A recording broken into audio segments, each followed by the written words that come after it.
रविदास महाराज जयंती या ठिकाणी झाली। मी त्यानंतर संत रविदास महाराज जयंतीच्या निमित्त सर्व नागरिकांना मनापासून शुभेच्छा देतो आणि ही संत रविदास महाराज जयंती पहिल्यांदा ठाणे महापालिकेच्या माध्यमातून आयोजित केलेली आहे।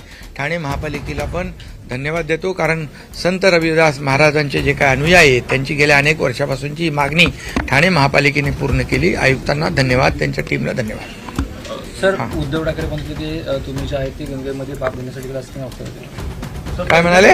पहिलं तुम्ही सांगितलं की ते जात नाहीये, मग काय म्हणाले? त्यांचं म्हणणं की तुम्ही किती गंगेत डुंगे मारले की पाप ते जाणार नाही, गद्दारीचा शिक्का पुसला जाणार। खरं म्हणजे प्रयागराजमध्ये महाकुंभ झाला, 65 कोटी लोक त्या महाकुंभामध्ये सामील झाले आणि अतिशय श्रद्धेने भक्तिभावाने त्या त्रिवेणी गंगा यमुना सरस्वतीच्या त्रिवेणी संगमावर सगळ्यांनी स्नान केलं आणि मनुष्य जन्मामध्ये त्या ठिकाणी महाकुंभात स्नान केल्यानंतर जन्म सार्थकी झाला अशी एक भावना लोकांच्या मनामध्ये आहे आणि ती भावना मनात ठेवूनच मी गेलो आणि त्या ठिकाणी मला देखील एक वेगळी अनुभूती मिळाली, एक समाधान मिळालं, एक आनंदही मिळाला। आता ज्यांना त्याच्या त्या प्रयागराज आणि महाकुंभचं काही देणं घेणं नाही त्यांच्याबद्दल मी काय बोलणार। आणि एवढंच मी सांगतो की आम्ही जे बाळासाहेबांचे विचार, बाळासाहेबांची शिवसेना आणि बाळासाहेबांचा धनुष्यबाण याबरोबर ज्यांनी बेईमानी केली, जे पाप केलं ते पाप धुण्यासाठी मी गेलो तिकडं असं म्हटलं पाहिजे त्यांनी।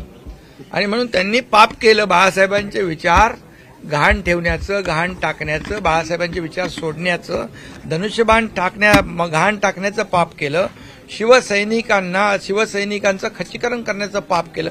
ते पाप धुवायला मी तिथे गेलो, आता काय बोला।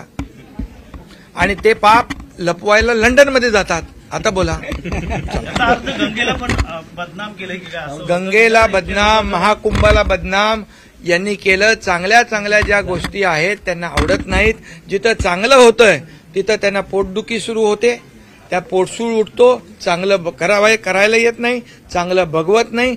त्यामुळे आम्हाला गद्दार म्हणता, मग या महाराष्ट्रातल्या जनतेने शिवसेनेचे 60 आमदार निवडून दिले, त्या जनतेला काय तुम्ही जनतेला दोष देता?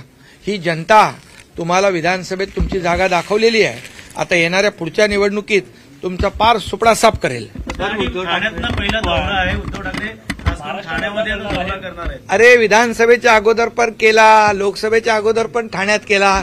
ठाणे हा शिवसेनेचा बाळासाहेबांचा बालेकिल्ला आहे, त्यामुळे ठाण्यातला लोकसभेचा खासदार पण शिवसेनेचा आला, ठाण्यात सगळे शिवसेनेचे महायुतीचेच आमदार निवडून आले, त्यामुळे ठाण्यात येऊ दे नाही तर आणखी कुठे जाऊ दे, त्यांचा शोलेच होणार। शोलेतला असरानी आधे इधर जाओ आधे उधर जाओ, बाकी मेरे पीछे आओ। योगेश कदम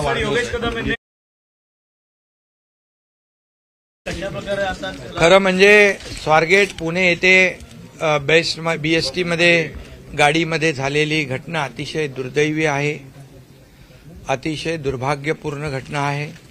त्याची निंदा करावी तेवढी थोडी आहे। आमच्या या बहिणी ज्या आहेत सुरक्षित राहिल्या पाहिजे।